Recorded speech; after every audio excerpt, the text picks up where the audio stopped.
ये हैं भारत के वो 100 मुसलमान जिन्होंने देश की आज़ादी के लिए अपना सब कुछ गंवा दिया। इन मुसलमानों ने भारत के लिए जो किया वो आज तक कोई नहीं कर पाया।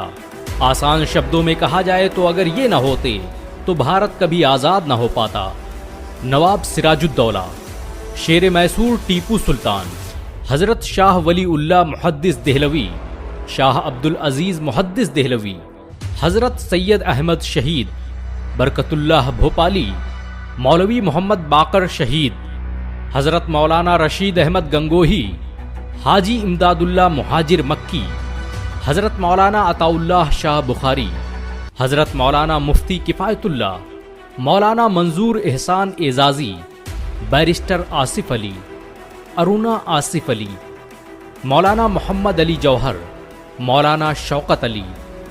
बी आमना आबादी बेगम, इनायत अली,